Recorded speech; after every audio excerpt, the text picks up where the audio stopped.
Donald Trump, Washington, que é a capital do país, já está bem movimentada e é para lá que a gente vai conversar com os nossos correspondentes Lucas Luiz e também com a Sandra Coutinho. Lucas Luiz, perdão. Sandra, tudo bem com você? Queria saber como é que está o clima por aí em Washington.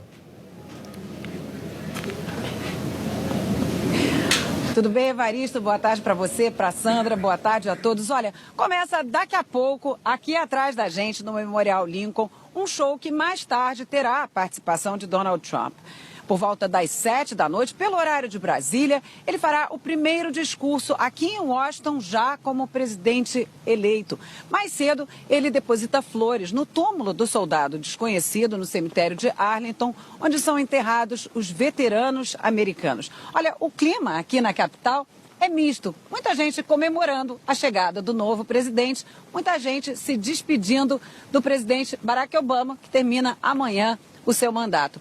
A gente está virando aqui para o outro lado para ver onde será o lugar da posse. A gente vê ali ao fundo o Congresso, cerca de 800 mil pessoas vão se reunir no gramado que fica em frente ao Congresso, uma espécie de esplanada dos ministérios aqui de Washington, para acompanhar o juramento de Donald Trump como o 45º presidente dos Estados Unidos. Vamos ver como vai ser a sexta-feira de Trump. O primeiro compromisso de Donald Trump e da mulher Melania será uma cerimônia religiosa na igreja St. John. Eles seguem para a Casa Branca, onde serão recebidos pelo presidente Barack Obama e a primeira-dama Michelle. De lá, partem juntos para o Capitólio, o Congresso americano. É na escadaria do prédio que, ao meio-dia, Donald Trump vai fazer o juramento de posse e, em seguida, o primeiro discurso à nação, já como presidente dos Estados Unidos.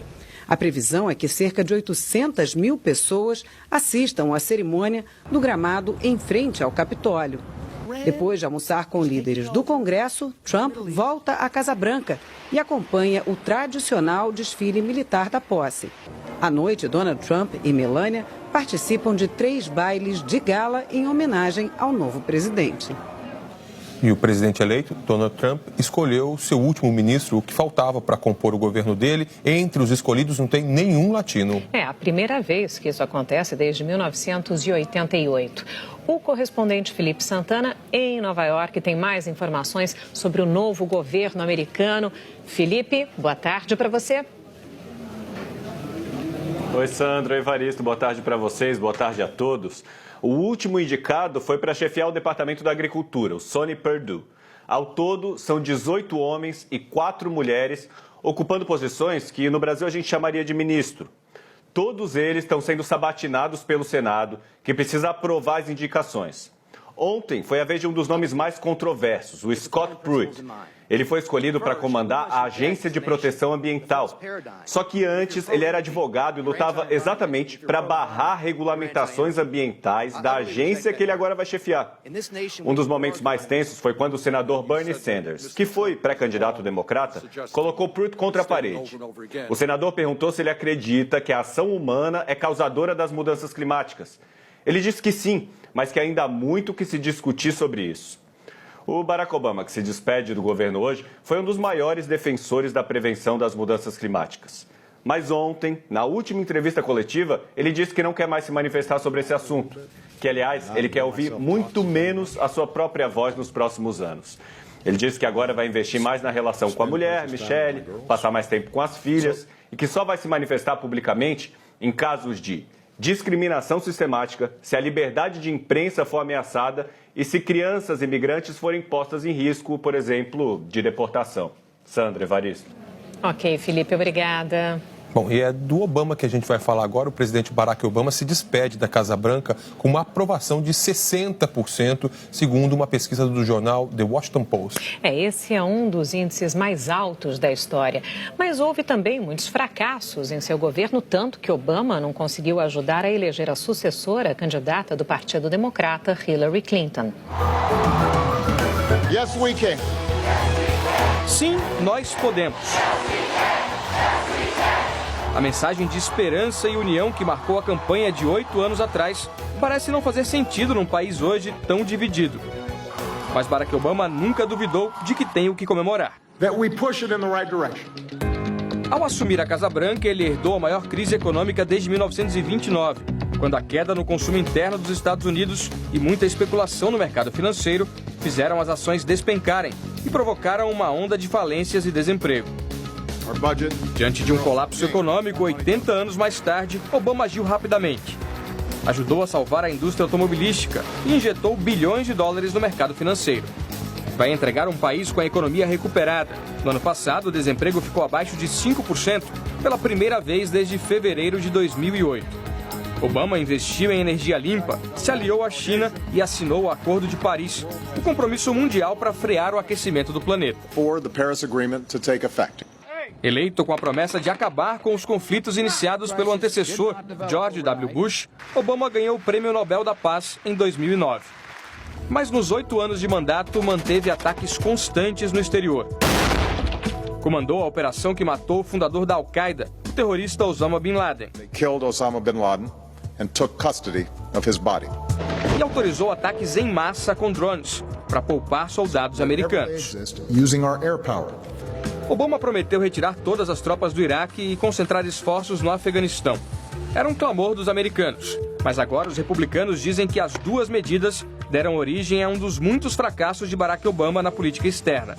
O surgimento de uma ameaça ainda mais brutal do que a Al-Qaeda, o Estado Islâmico, grupo que ganhou força com a instabilidade no Iraque e a guerra civil na Síria. Na Síria, Obama armou rebeldes contra o ditador Bashar al-Assad, mas nunca quis intervir mais diretamente no conflito, que já matou 400 mil pessoas. Obama se orgulha de dizer que durante o governo dele, os Estados Unidos não sofreram ataque de grandes proporções, organizado por redes terroristas. Mas lobos solitários, inspirados pela ideologia desses grupos, agiram em várias ocasiões. Numa base militar no Texas, na maratona de Boston, na festa de Natal de uma empresa na Califórnia, numa boate gay em Orlando, na Flórida. Como os antecessores, Barack Obama tentou sem sucesso a paz entre israelenses e palestinos. A oposição frustrou a promessa de acabar com a prisão de Guantánamo, conhecida pelas torturas. Em 2013, um constrangimento global. Obama teve de dar explicações depois das revelações de Edward Snowden sobre os programas de espionagem do governo americano. Mas com diplomacia, o presidente fez história, ao se reaproximar de dois inimigos. Fechou um acordo nuclear com o Irã e reatou relações diplomáticas com Cuba, mais de 50 anos depois da ruptura com a ilha. Na política doméstica, Barack Obama, que para muitos americanos representava a esperança de união de negros e brancos, viu episódios de violência racial se repetirem pelo país. Foi o presidente que mais deportou imigrantes ilegais, abriu as portas das Forças Armadas para militares gays e comemorou a decisão da Suprema Corte de legalizar o casamento entre pessoas do mesmo sexo. Criou uma lei que tornou os planos de saúde mais acessíveis para milhões de americanos. O país não tem um sistema público de saúde e o Obamacare obrigou todos os americanos a terem plano. Para os cidadãos mais pobres, o governo dá subsídios para deixar o plano mais barato. E mais de 20 milhões de pessoas que não tinham cobertura passaram a ter. Mas a reforma se tornou o principal alvo da oposição, que agora promete revogá-la. A campanha recheada de acusações entre Hillary e Trump favoreceu a imagem de Obama. A popularidade dele subiu para 60%, um índice alto para presidentes no fim do segundo mandato. Mas sem eleger o sucessor, como ele será lembrado? Donald Trump, o futuro ocupante da Casa Branca, é a maior ameaça ao legado de Obama. O cientista político da Universidade de Nova York, Steven Brams, diz que Obama não teve a projeção de George Washington ou Abraham Lincoln, mas será lembrado como um presidente eficaz, com políticas inovadoras, que não conseguiu fazer mais por causa da oposição no Congresso. Ele foi alvo de racismo, mas poderia ter avançado se tivesse buscado mais diálogo com os republicanos, completa o professor. Metade dos americanos e milhões de fãs pelo mundo acham que Obama vai deixar saudade. Pelo jeito descontraído, os discursos memoráveis e talvez o maior orgulho. Em 8 anos, Obama não se envolveu em nenhum escândalo de corrupção, nem ele nem qualquer um de seus auxiliares. Um caso raro na política. Thank you for this incredible journey. God bless you. God bless the United States of America. E a seguir, a previsão do tempo